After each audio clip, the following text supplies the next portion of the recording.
Okay, ये हमारा 12th week assignment का सेकंड पार्ट है भाई। सो नेक्स्ट है आपका क्वेश्चन नंबर 41। यहाँ पे आपको मोडाल वर्ब दी गई है भाई। तो सबसे पहले आपको मोडाल वर्ब की कॉन्जुगेशन आनी चाहिए, ठीक है। वो मैंने आपको क्लासरूम में करा दिया है, किस तरह से कॉन्जुगेट करते हैं इसको। आगे बढ़ते हैं। सो म्यूशन आप कहाँ पे यूज़ करते हैं? म्यूशन मतलब हैव टू, कोई कंपल्सरी मैंडेटरी सिचुएशन होती है, वहाँ पे आपको म्यूशन यूज़ करना है। ड्यूरफन परमिशन होने के लिए, अनुमति होने के लिए। जोलन किसी को एडवाइस के लिए भी, ओके। जैसे डॉक्टर बोलते हैं भी दवाई देने के बाद आपको खट्टा मीठा नहीं खाना है, एक लाइट सी एडवाइस होगी ना वो वाली, इस तरीके से, ओके। आगे बढ़ते हैं। लेकिन एक बात यह है कि बंदा बोले, डॉक्टर बोले कि भाई ना आपका क्या हो गया, आपका जो है भाई आपका बिल्कुल ही गला ख़राब है, और आपको बोलेगा, क्या बोलेगा कि भाई आपको बिल्कुल भी ठंडा पानी नहीं पीना है, क्योंकि ठंडा पानी और गला ख़राब है तो स्ट्रॉन्ग एडवाइस हो जाएगी ना। लेकिन आपको बुखार हो रहा है, वो बोला है भी थोड़ा लाइट खाना खाना, तो एक थोड़ी सी वीक एडवाइस है। आई थिंक आप समझ पा रहे होंगे मैं आपको क्या कहना चाह रहा हूँ। आगे बढ़ेंगे। तो यहाँ पे देखो दो लोगों के बीच में डायलॉग है, डार्क में एक लाइट में। तो देखते हैं। कॉम्स टू हॉइटे मिट, क्या तुम आज मेरे साथ चलोगे? वी आर जोलन स्विमन, हम लोगों को क्या करना है भी स्विमिंग करनी चाहिए। 9 माइन बाइन टुटवे, टुटवे का मतलब होता है जैसे दर्द होना बहुत ज़्यादा, या फिर टूट जाने के लिए भी बोलते हैं, ठीक है। ये बोल रहा है कि मेरे पैरों में बहुत ज़्यादा दर्द है। दान मुस दू सोम आर्स गहन, तो भी तुमको क्या करना चाहिए? You have to go to the doctor, तो तुम्हें डॉक्टर को जाना चाहिए, मतलब बहुत ज़्यादा दर्द है, पैर टूट गया इनका। दावार इस शॉन, मैं ऑलरेडी जा चुका हूँ। इस डैश डैश जोगन, ये क्या बोलता है भाई? देखो इसका पैर टूट गया है, तो मतलब इसको डॉक्टर के थ्रू जॉगिंग करने की परमिशन नहीं है। तो पहले में क्या आएगा? फर्स्ट के ए में डार्फ, अनुमति होने के लिए, और नहीं है निस्ट आएगा। तो फर्स्ट के ए में आप क्या लिखेंगे यहाँ पे? डार्फ, ये वाला सेम ही है, फर्स्ट का ए, और दूसरे में क्या आएगा यहाँ पे? निस्ट। अपने हिसाब से इसको फिल कर लेना। देयर आर्स हार गेजाग, मेरे को डॉक्टर ने बोला था। इस डैश टू हाउस ब्लाइबन, मेरे को भी घर पर रहना पड़ेगा। देखो डॉक्टर ने तो बोला है कि थोड़ी सी वीक है ना, बंदा अंडरस्टूड है, पैर टूटा हुआ है, तो एक थोड़ी सी जो लाइट एडवाइस है वो ही देगा, है ना। कहीं इसमें बेफालतू में आप म्यूशन निकलने की कोशिश मत करना, ठीक है। आगे देखिए। मुस्ट डू इम बैट ब्लाइबन ऑर्डर डैश डू आउफ स्टेहन, ये बोल रहा है कि भाई क्या तुम्हें हमेशा बेड पर ही रहना है, या फिर तुम थोड़ा बहुत उठ भी सकते हो, ठीक है। क्या तुम्हें भी बेड पर ही रहना है, या फिर तुम अनुमति है कि तुम थोड़ा बहुत चल फिर पाओ या फिर बैठ जाओ, इस तरीके से। इस डार्फ माइन बाइन डैश जो फील बेवेगन, ये बोलता है मेरे को मेरे पैरों को ज़्यादा, बेवेगन का मतलब होता है मूवमेंट, मेरे को मेरे पैरों को ज़्यादा मूवमेंट करने की अनुमति नहीं है। आबर इस मुस निस्ट इम बेड प्लाइबन, लेकिन मैं हमेशा बेड पर भी नहीं रह सकता। आल्सो दान जोगन वियर फिलाइस नेक्स्ट डे वोकेजा, तो फिर ठीक है भाई हम अगले हफ्ते चलेंगे। गुड डे बेस रूम, मतलब इसको ग्रीट कर रहा है। आगे बढ़ते हैं। नेक्स्ट है, दोबारा से मॉडल वर्ब है भाई, ये वाला खुद से ट्राई करेंगे, आंसर मैंने आपको यहाँ पे दे दिया है। आगे बढ़ते हैं, ये वाला देखते हैं भाई। यहाँ पे रीड दी फॉलोइंग टेक्स्ट रिस्टिस और फॉल्स, ओके। आपको देखो यहाँ पे एक ईमेल दी गई है, ईमेल देखो आपको इसी से ही देख के बताइए मेरे को, ये फॉर्मल है इनफॉर्मल है? हेलो आरिफिन, हेलो आरिफिन, ये इनफॉर्मल है, अपने दोस्त को लिखा जा रहा है। देखो लास्ट में क्या आया है? फीले ग्रूस है, फीले ग्रूस है, लीबे ग्रूस है, किस में लिखते हैं आप? इनफॉर्मल में लिखते हैं। तो पहले ना आपको मेल समझनी है, ठीक है। ये वाला मैं नहीं कराऊंगा आपको, इसमें काफ़ी ज़्यादा टाइम जाएगा, और आप इसको खुद से गूगल ट्रांसलेटर की हेल्प से भी कर सकते हैं। वैसे तो आंसर जो है मैंने भी यहाँ पे इनके फिल कर दिए हैं। एक आपको मैं इसमें टिप दे दूँगा एग्ज़ाम के लिए। जनरली होता है क्या है भाई, फॉर एग्ज़ाम्पल जैसे क्वेश्चन नंबर 2 है, अच्छा क्वेश्चन नंबर 2 से स्टार्ट हो रहा है, क्वेश्चन नंबर 1 है ही नहीं इसमें, जैसे क्वेश्चन नंबर 2, 3, 4 से स्टार्ट हो रहा है ये। तो जो शुरुआती क्वेश्चन होते हैं ना, मिडल वाले क्वेश्चन होते हैं, लास्ट वाले क्वेश्चन होते हैं। जनरली होता है क्या है, पहले दो का जो आंसर है वो आगे ऊपर वाले में से मिलता है, मिडल वालों का मिडल सेक्शन में से मिलता है, लास्ट वाले क्वेश्चंस का लास्ट वाले सेक्शन में से मिलता है। ये तुक्का लगाने का मैं आपको एक तरीका बता रहा हूँ कि भाई आप एफर्ट्स तो डाल रहे हैं, लेकिन ऐसा ना हो आपने पूरा पढ़ दिया और जब आप यहाँ से लेके यहाँ तक आते हैं तो समझ में ही नहीं आया, आप पूरा ऊपर वाला भूल गए। तो इस हिसाब से आप काम करेंगे तो आपके लिए ज़्यादा सही रहेगा। ठीक है, आगे बढ़ेंगे। नेक्स्ट देखते हैं अभी आगे। देखिए ये आपके यहाँ पे देखो इम्पेरेटिव ज़ात यानी इम्पेरेटिव सेंटेंस है। यहाँ पे मैंने आपको फॉर्मूला बताया 3, 2, 1। इसमें आपको क्या करना होता है, अगर आपको पता है भी इंग्लिश में एक ही तरह का यू होता है, हिंदी में जर्मन में 3 तरह के यू होते हैं, तू, तुम सभी या फिर आप। तो इसका मतलब होगा तू, इसका मतलब तुम सभी और इसका मतलब होगा आप, क्योंकि इम्पेरेटिव सेंटेंस ना सामने वाले को बोला जाता है। इम्पेरेटिव सेंटेंस आप सभी पहले से जानते होंगे, किसी को ऑर्डर करते हैं, कमांड करते हैं, रिक्वेस्ट करते हैं, तो उस तरह के सेंटेंस को इम्पेरेटिव सेंटेंस बोलते हैं, जिसकी पहचान होती है साइन ऑफ एक्सक्लेमेटरी। तो इसको आप कैसे करेंगे, देखो इन्होंने ऑप्शन में आपको आंसर दे रखा है, तो देखो तीनों ही ऑप्शन के पीछे साइन ऑफ एक्सक्लेमेटरी नहीं है। तो ऐसा जर्मन में कंपलसरी नहीं है कि कोई इम्पेरेटिव सेंटेंस उसमें होना ही चाहिए, अगर नहीं है तो तब भी कोई बात नहीं, लग जाए तो ठीक है। जैसे यहाँ पे इन्होंने लगा दिया, इनके आंसर में देखो यहाँ पे नहीं लगाया, तो ऐसा गलत नहीं है, ऐसा भी हो जाता है कई बार। तो देखिए आपको क्या करना है, अगर आपको दू के लिए बनाना है तो आपको 3 चीज़ें कट करनी है। एक तो सबसे पहले आपको यहाँ पे सब्जेक्ट को कट करना है, दूसरा आपको क्या करना है, वर्ब कॉन्जुगेशन को कट करना है, तीसरा आपको फुल स्टॉप को कट करना है। ओके, अगर आपको ईयर के लिए बनाना है तो ईयर के लिए आप क्या करते हैं भाई, आपको एक तो सब्जेक्ट को कट कर देना है और एक जो फुल स्टॉप है उसको कट कर देना है, 2 चीज़ें कट करनी है। ठीक है, जैसे यहाँ पे ओरिजिनल वर्ड एशन है, एशन जी फील ऑब्स्ट। अब इसको दू की फॉर्म में बनाना है तो पहले क्या कट करेंगे भाई, इसमें से सब्जेक्ट कट कर दिया, तो देखो इस वाले में जी है ही नहीं। दूसरा आप क्या कट करेंगे, वर्ब की कॉन्जुगेशन, देखो यहाँ पे ईएन था, यहाँ पे अकेला छोड़ दिया इसको। तीसरा क्या कट करेंगे भाई, फुल स्टॉप। फुल स्टॉप के तौर पे इन्होंने क्या लगा दिया, साइन ऑफ एक्सक्लेमेटरी। अगर ये साइन ऑफ एक्सक्लेमेटरी की जगह फुल स्टॉप भी लगा देंगे तो तब भी कोई खास फर्क नहीं पड़ेगा। ईयर के लिए देखिए भाई ज़रा, ईयर के लिए इन्होंने क्या करा है, सेम सेंटेंस देखो यहाँ पे, इसमें 2 चीज़ें कट करनी है, एक तो सब्जेक्ट कट करना है और एक लास्ट में जो फुल स्टॉप होता है ओरिजिनल सेंटेंस में वो कट करना होता है। तो देखिए इसमें कॉन्जुगेशन आई हुई है, ईयर के साथ क्या लगता है भाई, ईयर के साथ टी आता है ना एंडिंग में, तो देखो इन्होंने टी यहाँ पे लगाया हुआ है। ओके, तो आपको भी यहाँ पे सिर्फ ये फिल करना है। देखिए पहला वाला है माखन सीधी उबुंग, तो दू के लिए क्या हो जाएगा, सबसे पहले ईएन हटेगा और जी हटेगा। तो ऐसा कौन सा ऑप्शन है भाई, ऑप्शन नंबर 3 है। यहाँ पे एंडिंग, यहाँ पे देखो आपका एंडिंग भी नहीं है और सब्जेक्ट भी नहीं है, तो पहले का यानी ये वाला आंसर हो जाएगा, ये इसका ये वाला हो जाएगा। सेकंड वाला देखते हैं अभी। सेकंड में क्या करना है भाई, आपको सब्जेक्ट हटा देना है, तो सब्जेक्ट हटाने वाला लेकिन कॉन्जुगेशन रहनी चाहिए, तो इसका कौन सा हो जाएगा भाई, पहला वाला हो जाएगा। ठीक है, बाकी को आप भी खुद से ट्राई करेंगे, ऐसा कुछ उसमें खास नहीं है, बहुत ही आसान सा ही टॉपिक है आपके लिए। नेक्स्ट क्वेश्चन देखिए भाई, बहुत ही सिंपल सा है, करने से पहले इंस्ट्रक्शन देख लो भाई, आप इसको पूरा पढ़ लेना।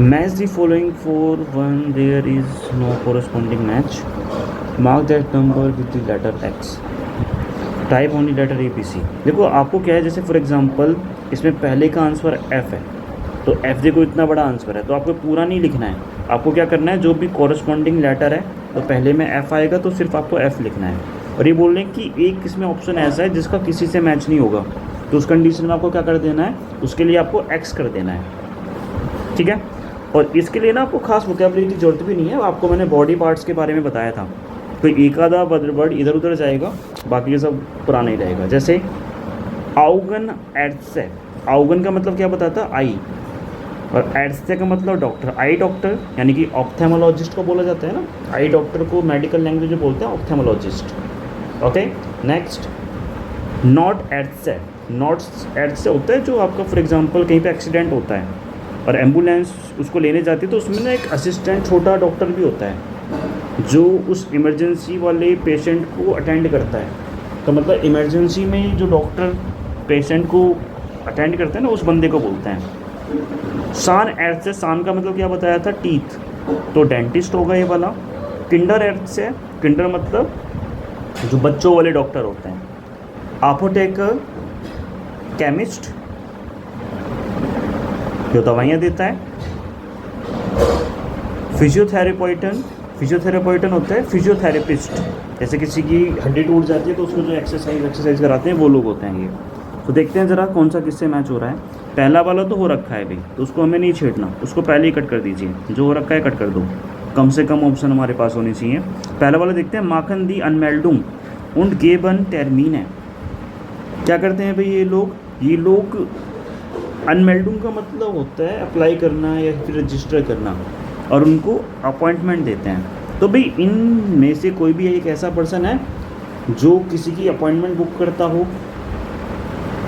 ऐसा तो कोई भी नहीं है यहाँ पे, है ना, कोई भी नहीं है ऐसा। तो ऑप्शन ए ऐसा है जो किसी के साथ मैच नहीं हो रहा है। फर्कॉफन मेडिकामेंट है उंट गेबन राट। फर्कॉफन का मतलब होता है सेल करना, और मेडिकामेंट का मतलब मेडिसिन। ये क्या करता है भाई, ये बंदा क्या करता है, मेडिसिन सेल करता है। और राट का मतलब होता है एडवाइस, और लोगों को एडवाइस करता है। तो ये बंदा कौन होगा भाई, ये होगा केमिस्ट, है ना, इसका बी वाला हो जाएगा। अपोटेकर मतलब केमिस्ट। साइगन पाशिएंटन लाइस्टे स्पोर्ट उबुंगन, ये क्या करते हैं, साइगन का मतलब होता है टू शो। ये पेशेंट को जो लाइट एक्सरसाइज होती हैं, लाइस्टे स्पोर्ट उबुंगन, उबुंगन का मतलब एक्सरसाइज, जो हल्की फुल्की एक्सरसाइज होती हैं वो करके दिखाते हैं। तो कौन होंगे भाई, ये फिजियोथेरेपिस्ट ही होगा, इसका सी वाला हो जाएगा, फिफ्थ का सी। ओके, नंबरिंग देख लेना भाई, फर्स्ट का कौन सा है, एफ है, तो इस हिसाब से देख लेना, कभी गलत फिल कर दो वहाँ पे। डी वाला देखिए पहले से ही कर रखा है, तो छोड़ देते हैं इसको, ई वाला देखते हैं। जैन देन मेंशन इन देन मुंट, मुंट का मतलब क्या बताया था, माउथ। जैन का मतलब टू सी, और मेंशन मतलब पीपल। ये क्या करते हैं, लोगों के माउथ के अंदर झाँक के देखते हैं। तो कौन होता है भाई, वो डेंटिस्ट होता है। ई फॉरेन पाशिएंटन नाक आइनम उनफाल इन क्रांकन हाउस, उनफाल का मतलब होता है एक्सीडेंट। ये क्या करते हैं भाई, जो पेशेंट होते हैं एक्सीडेंट के टाइम पे उनको हॉस्पिटल में ट्रांसपोर्ट कराने का काम करते हैं। तो ये तो नोटे आर्ट्स थे जो मैंने बताया था, ये वाला। तो भी आप इनको ऐसे मैच कर लेंगे, आगे बढ़ेंगे। नेक्स्ट वाला देखते हैं भाई, fill in the dialogue with the given words. आपको कुछ डायलॉग दिए गए हैं, आपको वर्ड्स यहाँ पे फिल करना है। तो मैं आपको पहले मीनिंग बता देता हूँ। स्मैशन मीन्स पेन, दर्द। रिसिप्ट का मतलब होता है प्रिस्क्रिप्शन। बैड बैड, फीबर फीबर, द्राई 3, लांगे लॉन्ग, ट्रॉफन ड्रॉप।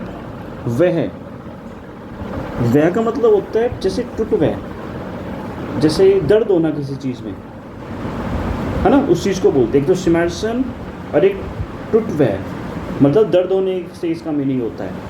सो देखो, दो लोगों के बारे में, दो लोगों के बीच में बातचीत यहाँ पे चल रही है। गुडन मॉर्गन हेर जियोर्जन हाबन दी स्मैशन। Good morning mister Georgen, do you have the pain. स्मैशन मीन्स पेन।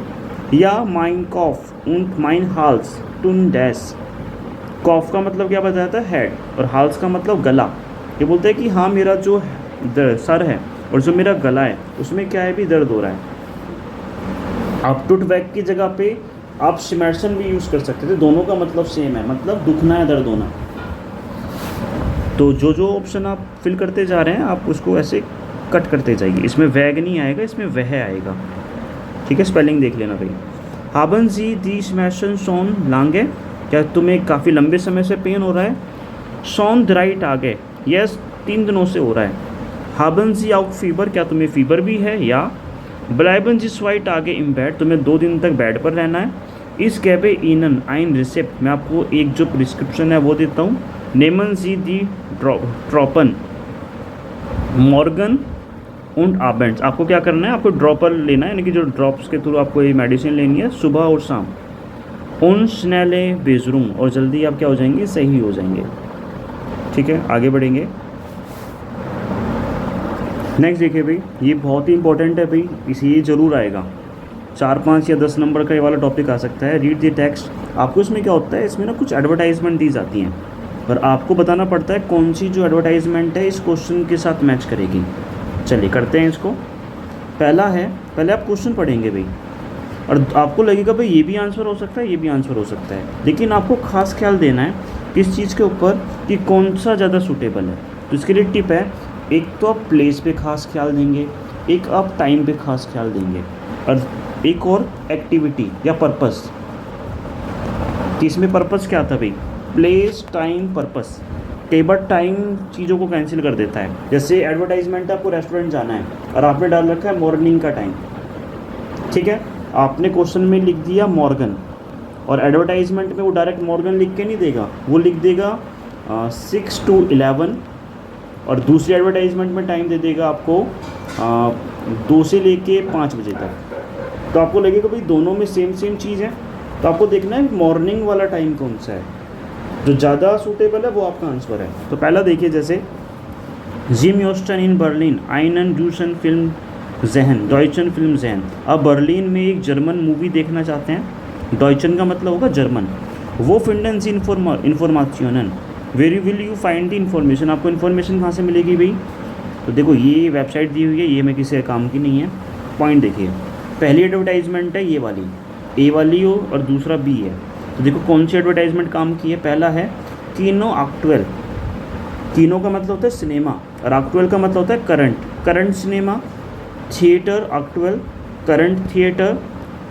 कॉन्सर्ट है एक्चुअल, करंट कॉन्सर्ट। हालांकि आंसर आपको पता लग गया है, लेकिन फिर भी दोनों को पढ़ना पड़ेगा हमें। दूसरे में क्या दे रहा है, रेस्टोरेंट। नाइपन का मतलब होता है पब। कॉकटेल बार कोई बोलते हैं। तो आपको अंदाज़ा लग गया होगा ये वाला कुछ खाने पीने की एडवर्टाइजमेंट है, और ये सिनेमा हॉल से रिलेटेड है। तो पहले का आंसर होगा ये वाला। बहुत सिंपल सा टास्क है भाई ये, और बहुत आराम से आप इसको कर भी लेंगे। ज़ीम योस्टेविशन स्नाइट दी जोने इन म्यूशन। आप ये जानना चाहते हैं कि जो म्यूनिक में भी ये सनशाइन है, मतलब एक धूप वाला दिन कब होगा, इस चीज़ के बारे में जानना चाह रहे हैं। देखिए अभी 2 वर्ड आए थे हमारे पास। एक वर्ड था हमारे पास स्नाइट। स्नाइट का मतलब होता है स्नोफॉल, और शाइन का मतलब होता है शाइन। तो इसका मतलब शाइन है सनशाइन, और इसका मतलब होता है स्नोफॉल वाला। तो देखते हैं भाई, बेजुकन जी उन्जरे जोनन स्टूडियो इन डॉइचलैंड क्लिकन जी हियर फॉर इन्फॉर्मेशन। Do you want to visit, बेजुकन का मतलब visit, do you want to visit our sun studio in Germany click here for information. आप हमारे ऊपर ये इन्फॉर्मेशन के लिए क्लिक कर सकते हैं। ये तो स्टूडियो के बारे में बात हो रही है भाई, भले ही इसका नाम सन जैसा है, लेकिन ये तो स्टूडियो के बारे में बात हो रही है ना कोई, है ना। दूसरा देखिए, दूसरी एडवर्टाइजमेंट है वेक्टर एक्चुअल, मीन्स करंट वेदर। नीडर स्लागिस कार्ट है। देखो अगर आपको इस वर्ड का मीनिंग नहीं भी आता कोई बात नहीं, इस वर्ड का मीनिंग नहीं भी आता कोई बात नहीं, लेकिन आपको पहला वाला जो वर्ड है बहुत ही सिंपल सा है, मीन्स करंट वेदर। मतलब ये वेदर के बारे में आपको रिपोर्ट देंगे, तो मतलब ये वाला इसका आंसर होगा। समझ पा रहे हैं मैं क्या कह रहा हूँ आपको। क्वेश्चन पढ़िए, क्वेश्चन में देखो सन के बारे में पूछ रहा है कि भाई म्यूनिक में सनशाइन कैसी होने वाली है, कैसी नहीं होने वाली है। तो वेदर एक्चुअल करंट वेदर कैसा है, तो मतलब ये एडवर्टाइजमेंट इससे ज़्यादा मैच करेगी। ठीक है। नंबर 2 देखिए, जी म्यूस्टन आइनन फ्लूक इम इंटरनेट कॉफन। आप भाई इंटरनेट पे जो फ़्लाइट टिकट है, फ्लूक का मतलब होता है फ़्लाइट, तो आप भी जो फ़्लाइट टिकट है वो ख़रीदना चाहते हैं, वो क्योंन जी डास, वो आप भी यहाँ पे कैसे कर सकते हैं। तो देखिए पहले एडवर्टाइजमेंट है यहाँ पे फ्लूक शीले। फ्लूक शीले का मतलब होता है गोल या डेस्टिनेशन, आपके travel destination, flight destination. Price है बुकन, बुकन मतलब बुक करना। तो देखिए पहला है आपकी ट्रैवल डेस्टिनेशन या कि फ्लाइट डेस्टिनेशन बता रहा है, प्राइस बता रहा है। वैसे आंसर आपको पता लग गया होगा, लेकिन फिर भी दूसरा पढ़ेंगे। राइजन जी आले वेल्ट। राइजन का मतलब होता है travel, travel in the complete world where organisation आइन इंडिविजुअल्स प्रोग्राम फ्यूर जी। हम आपके लिए जो इंडिविजुअल जो प्रोग्राम है वो ऑर्गेनाइज कर रहे हैं। फ्यूर मैर इन्फॉर्मेशन क्लिकन जी हियर, मोर इन्फॉर्मेशन के लिए भी यहाँ पे क्लिक कर सकते हैं। तो ये देखो भाई ऐसे हो गया जैसे वेबसाइट होती है ना इंडिया में भी कि भी आपको मालदीव घूमने जाना है, गोवा घूमने जाना है, तो मतलब ये हो गया एक तरीके से ट्रैवल एजेंसी। और ये हो गया आपका यहाँ पे जो फ़्लाइट बुक करने वाली वेबसाइट होती हैं, जैसे इजी माई ट्रिप, इस तरह की वेबसाइट होती है, उसका हो गया। तो आपको यहाँ पे फ़्लाइट बुक करनी थी, ना कि आपको वर्ल्ड घूमना है। भले ही आप फ्लाइट में कहीं भी घूमने चले जाओ, वर्ल्ड घूमना है कहीं भी घूम जाओ, लेकिन ये वाला ज़्यादा मैच हो रहा है। ठीक है, चले बाकी आप देख लेंगे किसका आंसर मैंने क्या लगाया, इंपॉर्टेंट टॉपिक है।